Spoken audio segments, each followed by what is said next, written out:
I hope and pray that this forum will rise to the challenge in the interest of durable peace and sustainable development. President Buhari at the global stage again links insecurity to underdevelopment. E-Naira and the prospects. Nigerians speak. I think it's highly commendable. As a country, we should take pride in that particular feat. Plus, security chiefs meet on Anambra poll. No time to take chances. Instill confidence in the entire southeast, particularly in Anambra State, to make sure that nothing happens to those people who will come out to vote.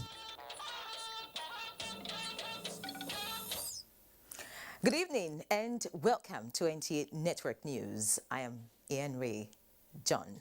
Michael Olaleye joins me from Lagos, while Gabriel Amunike will join us much later from Port Harcourt. We'll begin with the investment summit in Saudi Arabia, where President Muhammadu Buhari attributes insecurity in some parts of the globe to misplacement of projects in developing countries. He therefore challenged world leaders and potential investors to prioritize policies that will re-energize the global economy in a post-COVID-19 era. This was at the 5th edition of the Future Investment Summit in Riyadh, Saudi Arabia. State House correspondent Adamu Sambo has the details. Investing in humanity is investing in our collective survival. Given Nigeria's perspective to investing in humanity, President Muhammadu Buhari was emphatic that humane approach to investments is the surest way towards addressing global challenges, especially in the COVID-19 era. He commended the organizers of the Future Investment Summit for the foresight to look at investment not only from the wealth creation point of view, but also bringing prosperity to humanity. This is why we in Nigeria, we believe that public and private partnership should focus on increasing investments in health, education, capacity building, youth empowerment, gender equality, poverty eradication, climate change, and food security.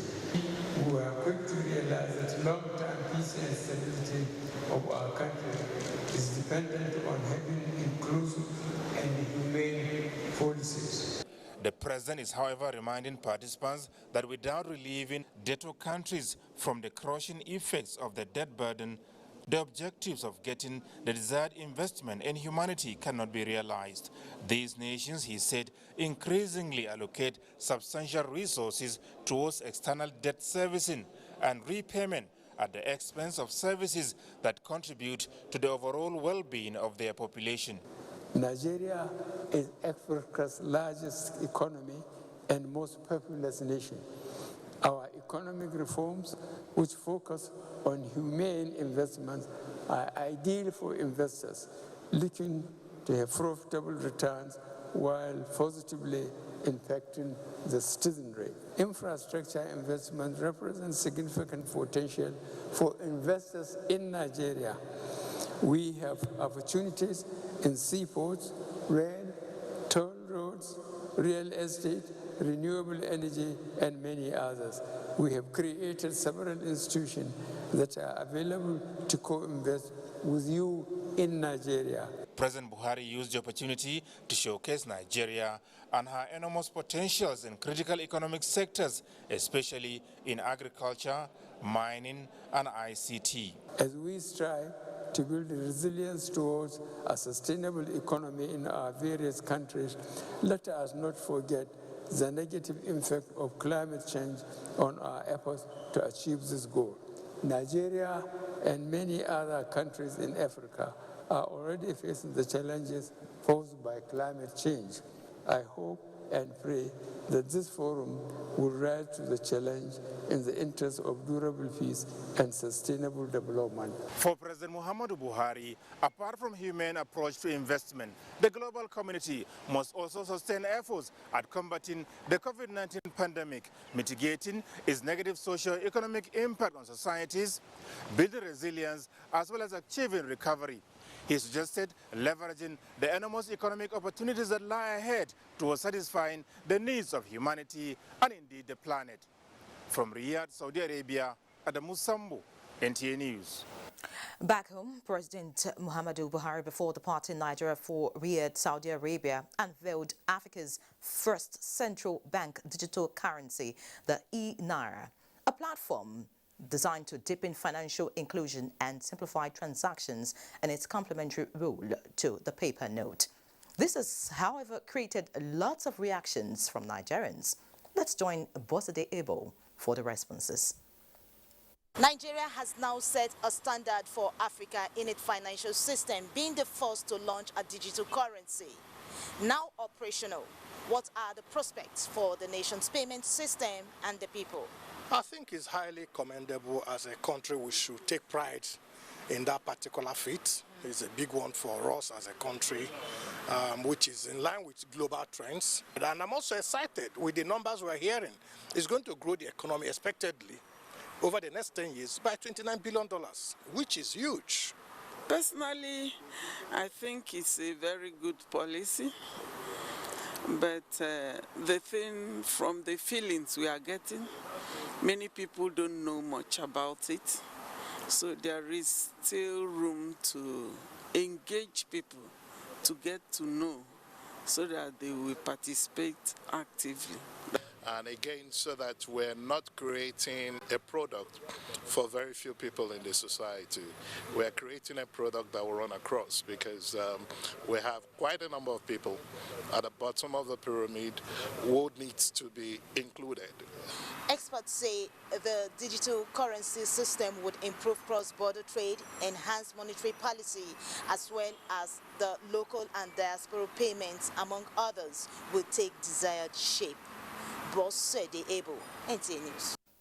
And away from the e-Naira, conversations at the just concluded 27th Nigerian Economic Summit have given credence to the national strategy on public service reforms, where the federal government is using information technology for change, innovation and effective service delivery for national development. Benny Adams has the details. At the sidelines of conversations on urgency and audacity of public sector reform, driving change and accountability, the use of information and communications technology with the aim of improving information and service delivery, encouraging citizen participation in the decision-making process and making government more accountable, transparent and effective were brought to the fore. There is no hiding place for anybody managing government resources at this time. We have done this. We have translated from due process in managing procurement to online procurement. You can sit down from the comfort of your house and pay your tax, collect your tax clearance certificates. This is digitalization. We have agencies of government that are rendering some of the best services in the world now. Because of the view that to build on successes being recorded in public finance management and other reforms in the public sector, the need to support the e-governance master plan of the federal government becomes urgent. In Abuja, Benny Adams, NTA News. Meanwhile, Information and Culture Minister Lai Mohammed says when media practitioners compromise their professional ethics, they lose the ability to hold public office holders accountable for governance. The minister stated this at the Nigerian Economic Summit. Anthony Forsen reports. The truth of the matter is that the Information and Culture Minister making his submission as one of the panelists discussing the topic, the Fourth Estate holding power accountable. The topic, the organizers say, has become necessary as Nigeria embarks on its quest for a sustained economic development through its medium and long-term national development plans. To this end, the minister called for a proper understanding of governance by journalists as a strong weapon to hold government accountable. You see, if you want to hold me accountable, please understand me first. Now, for instance, I've seen many figures being bandied, saying that, oh, this is what UNESCO or UNESCO says 10% of the budget must be dedicated to education. Nigeria is only dedicating 3% and things like that. But the truth of the matter is that the budget of the federal government does not represent the budget of Nigeria.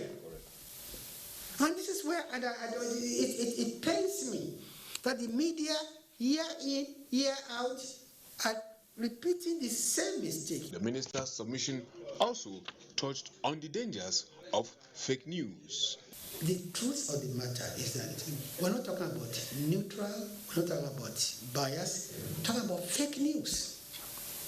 It's more serious than we think it is. The danger about fake news is that people are gullible and people believe them. And fake news is not just about Lai Mohammed. Fake news is about the polity, it's about our economy. Other members of the panel called for the need to have well-trained journalists to be able to understand the dynamics of governance and power. In Abuja, Anthony Forson, NTA News. In other news, business editors and members of the Finance Correspondents Association of Nigeria, FICAN, have gathered in Gombe for the 18th edition of the Nigeria Deposit Insurance Corporation Interactive Session. Talatu Laman reports. The Nigeria Deposit Insurance Corporation, NDIC, was set up over 3 decades ago as part of the economic reform measures to strengthen the safety net for the banking sector in Nigeria.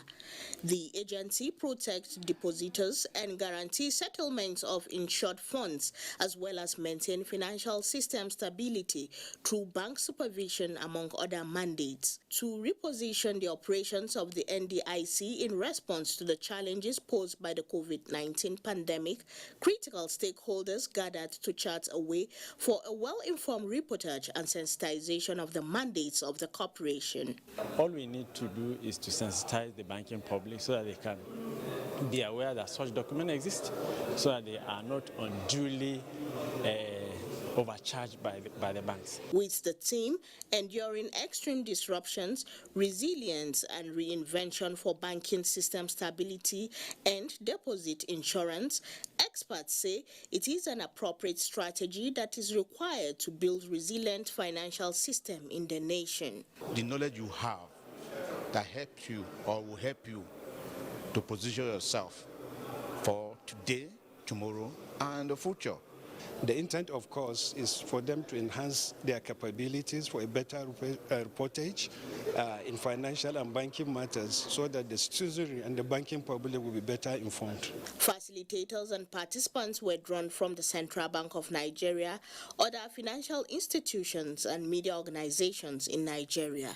In Gombe, Talatu Lamon, NTA News.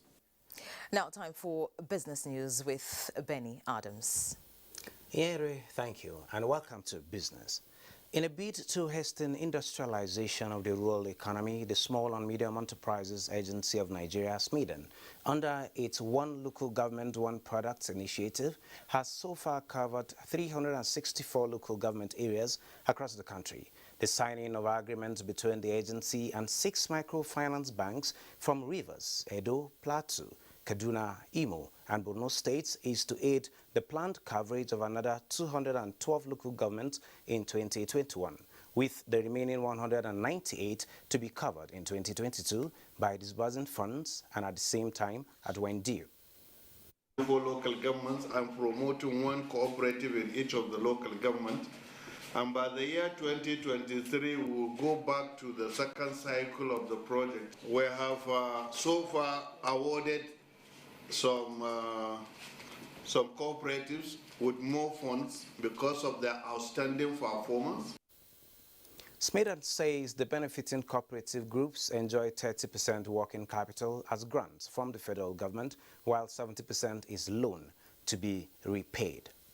And the implementation of international public sector accounting standards through credible financial reports will promote efficient decision-making by those charged with governance, boost perception index of the country, and attract investment needed for economic growth. Executive Secretary of the Financial Reporting Council of Nigeria, Ambassador Shuaibu Ahmed, stated this at a two-day National Learning and Development Program on Accounting and Financial Reporting in the Public Sector, organized in collaboration with the Office of the Accountant General of the Federation.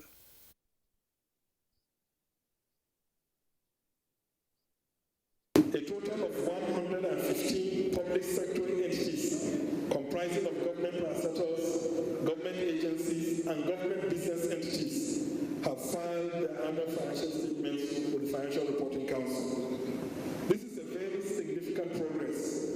For those who have not filed, we have begun imposing fines and penalties on them. Ahmed said the council is faced with challenges of late submission of financial reports by MDAs, lack of proper treatment of accounting issues, and poor disclosures, among other challenges, of which the program is designed to address. And now on tax matters, the appeal have instituted the South African company MultiChoice Africa Holdings for lack of diligent prosecution and ordered it to pay up the Federal Inland Revenue Service, FIRS, $342 million tax assessment. The tribunal, while delivering its judgment on the appeal filed by the company, upheld the preliminary objection of the FIRS against the appeal of MultiChoice Africa Holdings. The tribunal stated that the South African company did not comply with Order 3, Rule 6 of the Tax Appeal Tribunal Procedure Rules 2021, which requires that an appellant is to deposit half of the assessed amount it is disputing before it can be heard on appeal. In addition to depositing the sum, the appellant is required to file along with its appeal an affidavit verifying the payment, which the company also failed to comply with. FIRS had served a notice of unpaid VAT on MultiChoice Africa Holdings, but the company challenged the assessment and filed an appeal at the tribunal.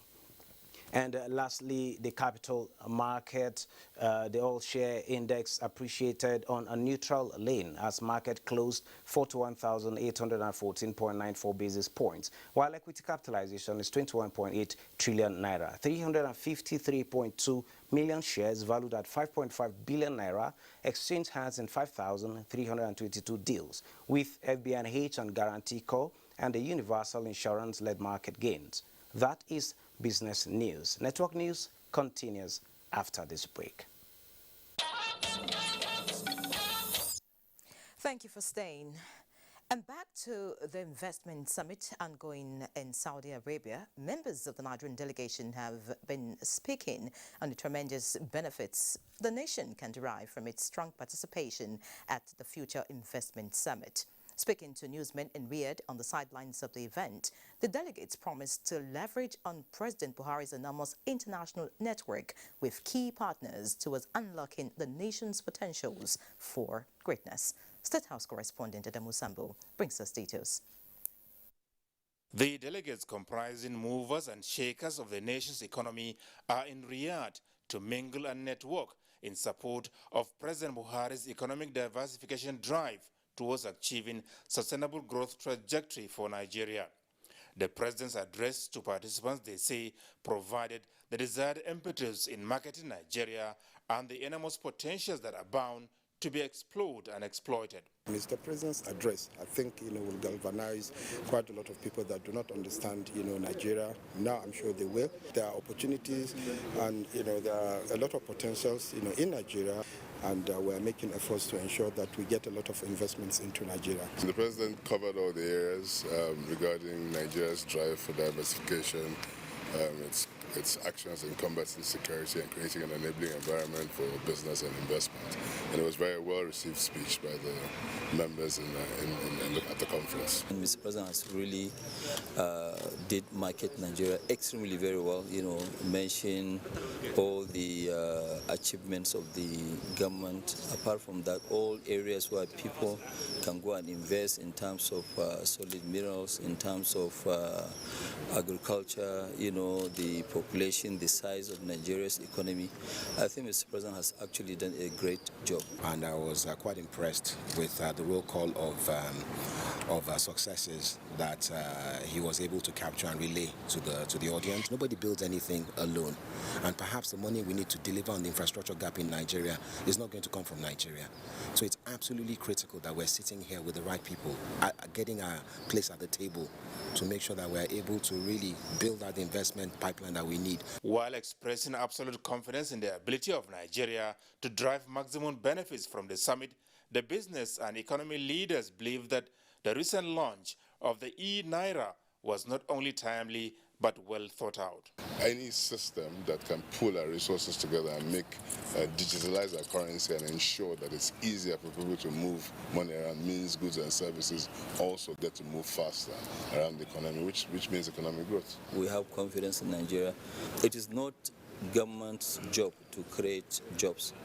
Government is to give us the conducive environment to invest.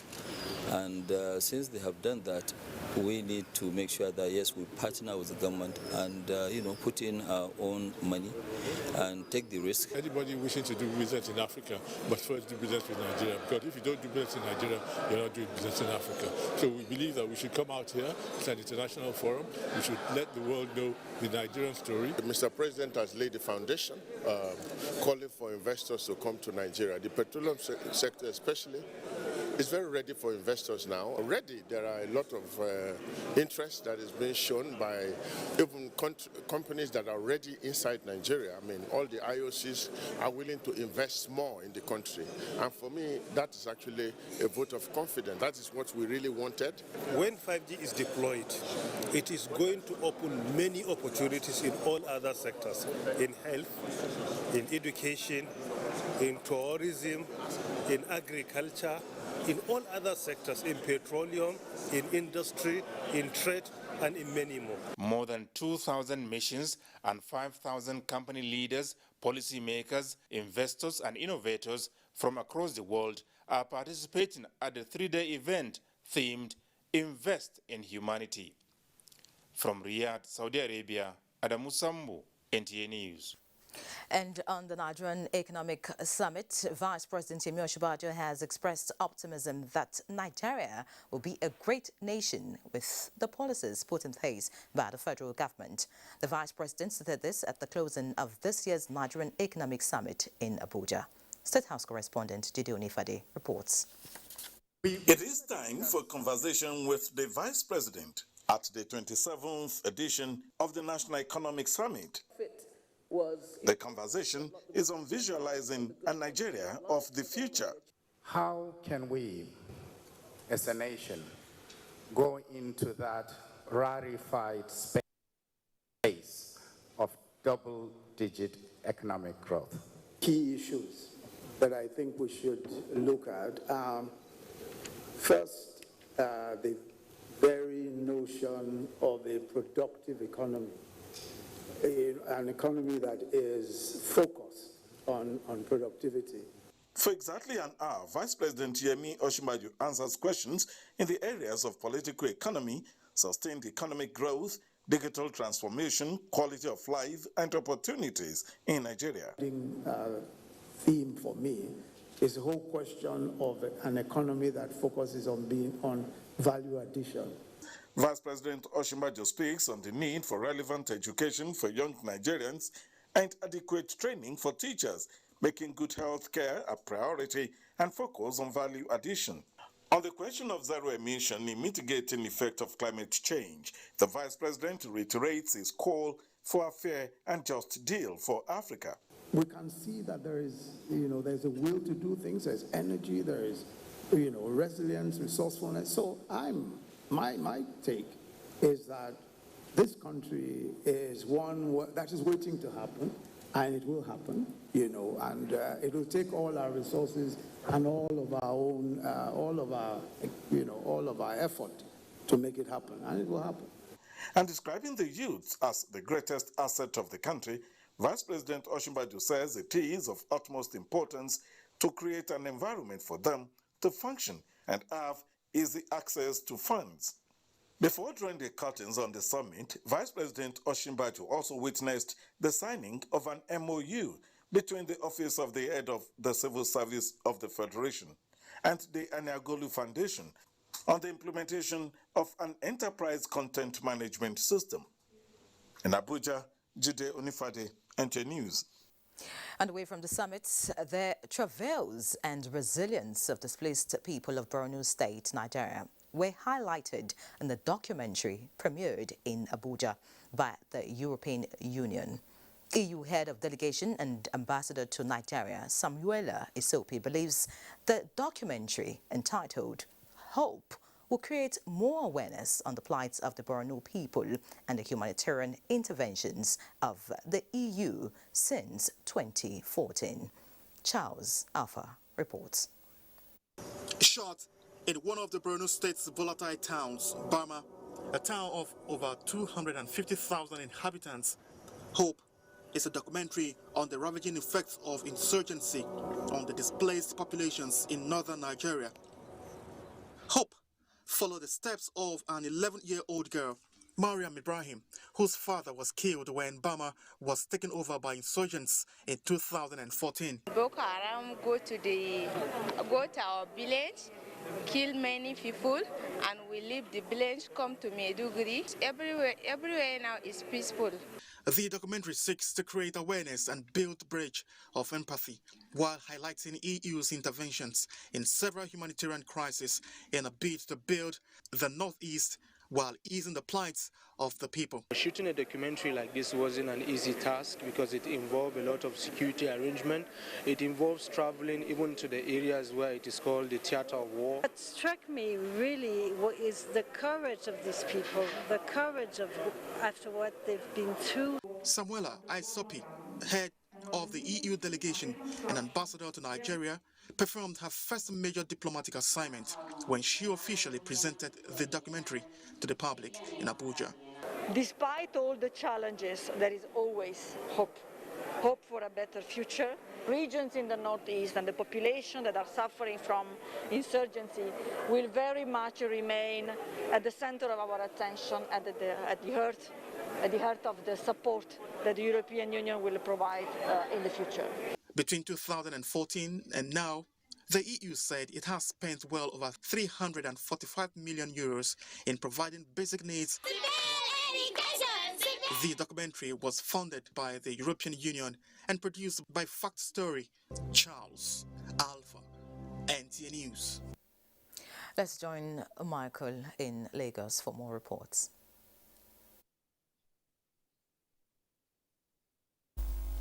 Thank you, Yeri.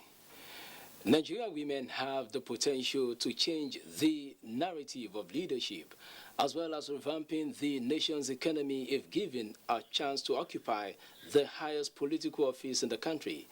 The governor of Ondo State, Rotimi Akeredolu, stated this at this year's National Women's Conference in Lagos. Musa Tolia completes the reports.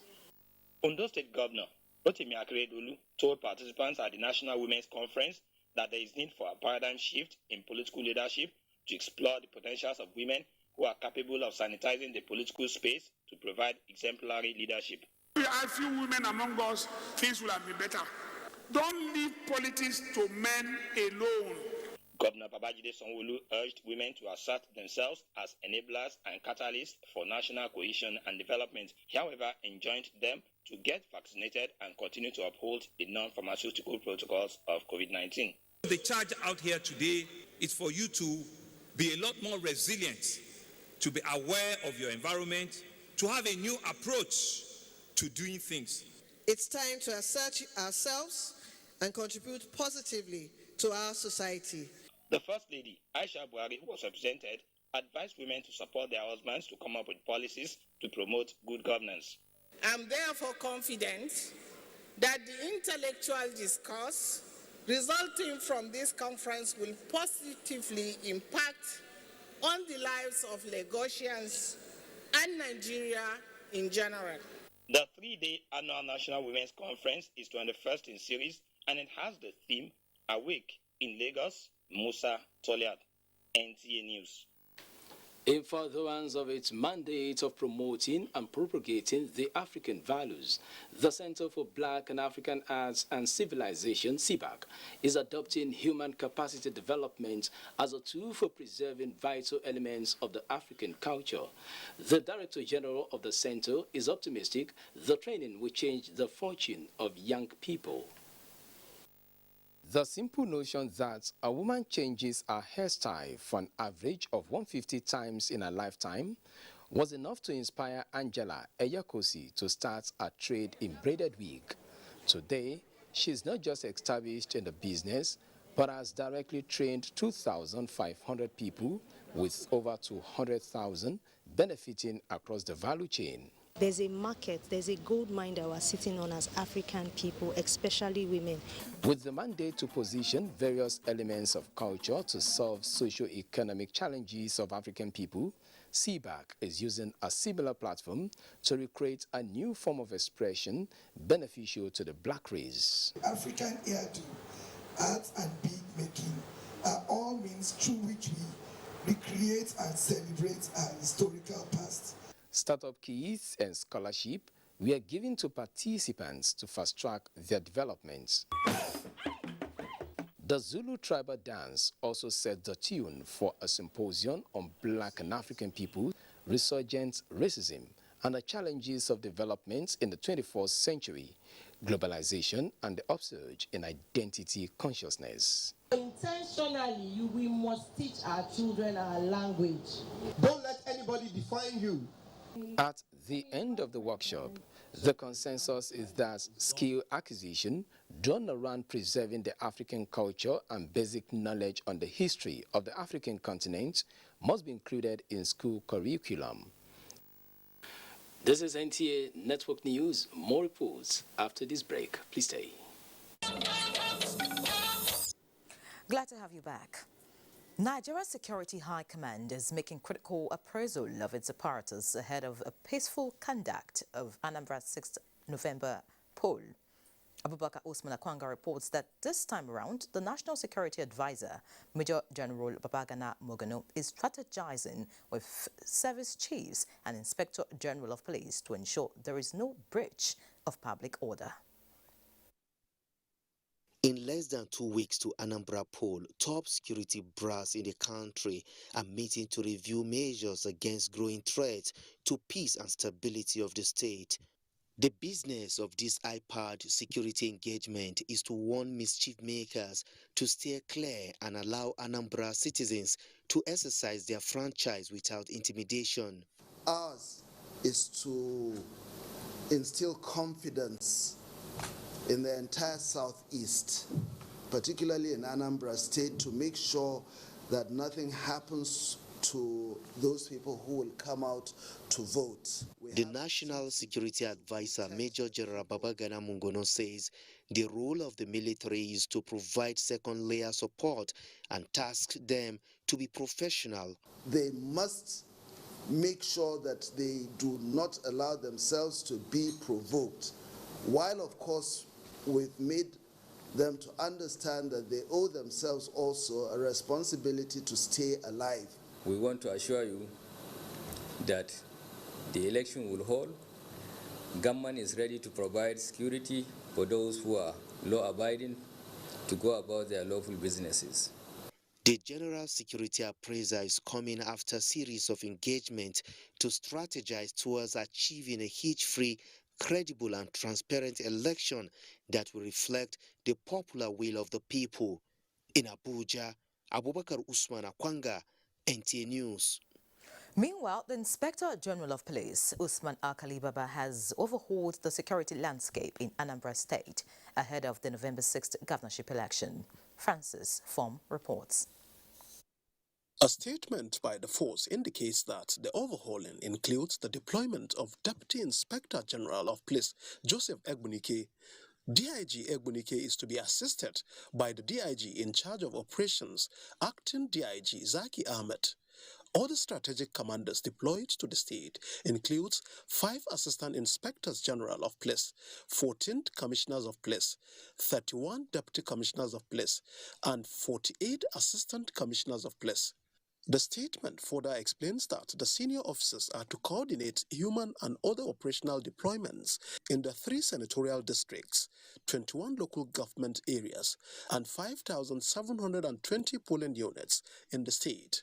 Meanwhile, the IGP calls on citizens in Anambra State to come out in mass and exercise their franchise, as adequate security has been put in place to protect them before, during, and after the election.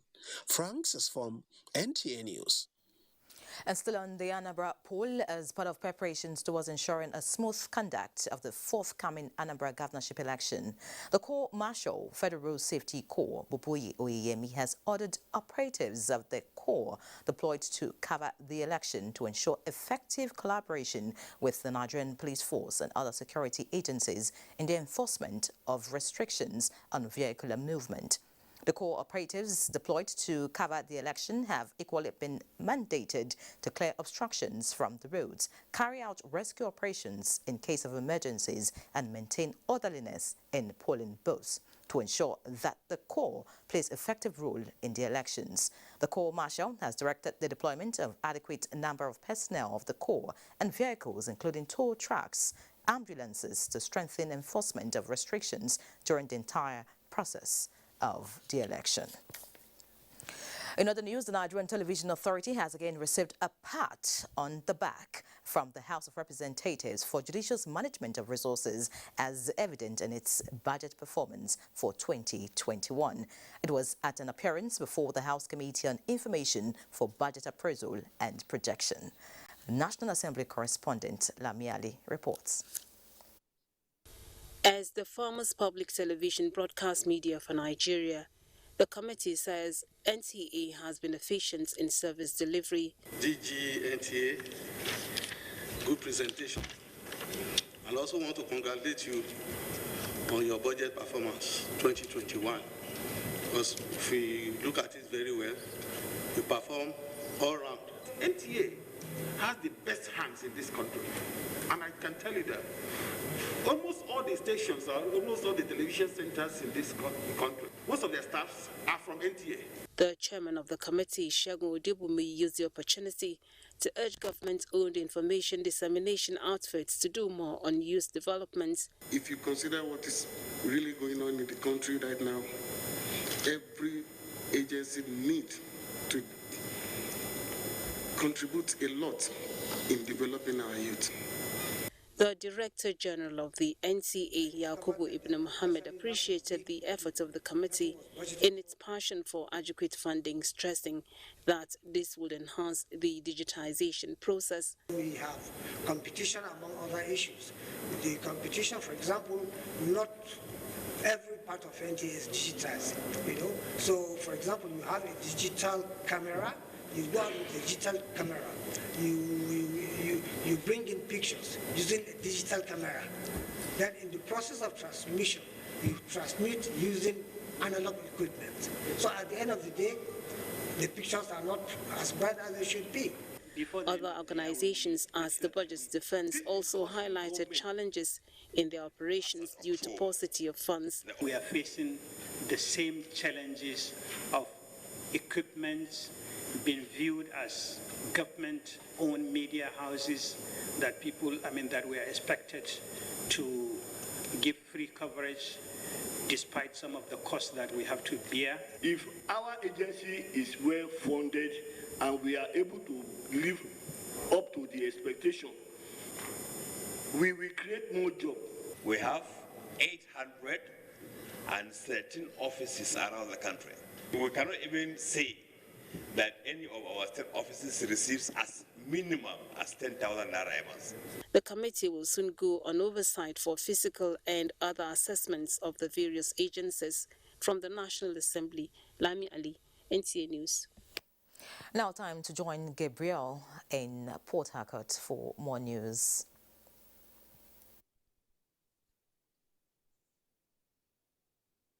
Welcome to Port Harcourt. The Senate Committee on Army says it will support adequate budgetary provision for the Nigerian Army as a way to encourage the military to respond efficiently to various security threats in the country. Kingsley Amajiri reports.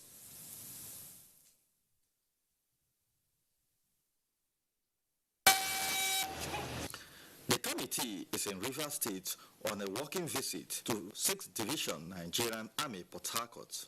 The Senate committee is to evaluate the level of performance of the Nigerian Army from 2019 to date.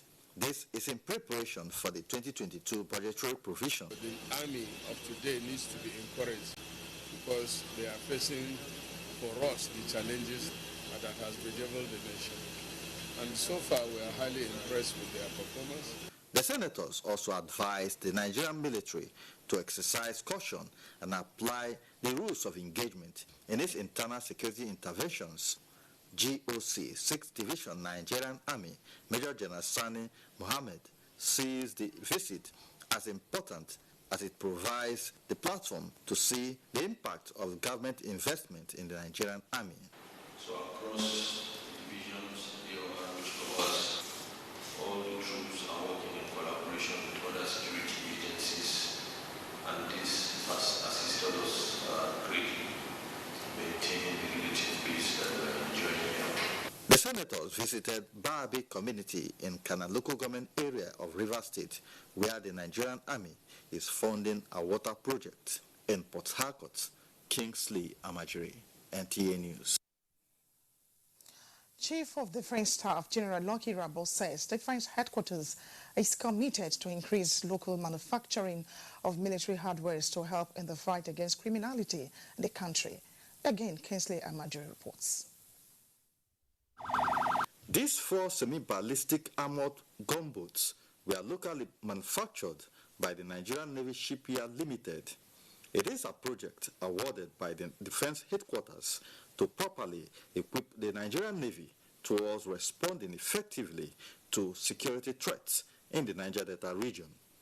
The key objective is to ensure peace within the region's waterways and in turn create the right environment for economic activities to thrive. The construction of these platforms and subsequent induction into the maritime assets of the Joint Task Force South-South Operation Delta Center will bolster the operational capacity of the Joint Task Force in the Niger Delta area. So I believe that what this would do will translate to enhanced security within the maritime domain. The Nigerian Navy said with the right investment, it has the capacity and the technology to develop and build military hardware that will help the Nigerian defense in its fight against criminality, especially within the Niger Delta region. The Nigerian Navy Engineering Company has been instrumental in the provisions of platforms and military hardwares in the fight against criminality and insecurity in the country. In Port Harcourt, Kingsley Amajiri, NTA News. That's our beat from Port Harcourt. Network News continues after the break. Let's have a bit of sports now with Tamara Ebiwe. Thank you, Ian Ray. Welcome to Sports Update. Youth and Sports Minister Sunday Dare has commended Team Nigeria cyclists for qualifying and participating at the just concluded International Cycling Union UCI World Track Championships held in France. The minister stated this when he hosted 4 female cyclists led by Federation President Jean-Dominique Massari after their arrival from France Tuesday. What I've not really seen before in other races that I used to go, I saw them there, which I don't just have to look at them, I have to learn from what I'm seeing. The experience there will really push us a lot to do more better in another race to come. To golf down, the IBB International Golf and Country Club captain Emmanuel Anosike and former lady captain Julie Acholonu have emerged overall winners of the Coalition of Societies for the Rights of Older Persons in Nigeria Golf Tournament, played to celebrate older persons in the country. Anosike shot 35 nets with a combined gross score of 43, while Acholonu netted 37 with a 51 gross on 14 holes. The celebration is key to raise awareness on the challenges of population aging.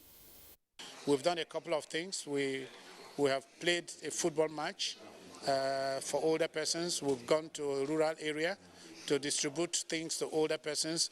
We've had a rally creating awareness of the issues of older persons. We have to make it now a club event. Every month we must have a day where the aged will come and play golf and enjoy themselves. Ideas of different courses, and I applied it, and it was a walkover. And that's Sports Update. Yari, it's back to you. Many thanks, Tamara. And that concludes Network News tonight. Many thanks for watching. Please remember that rape is a crime. Do your part and let's put an end to it. I'm Henry John. Good night.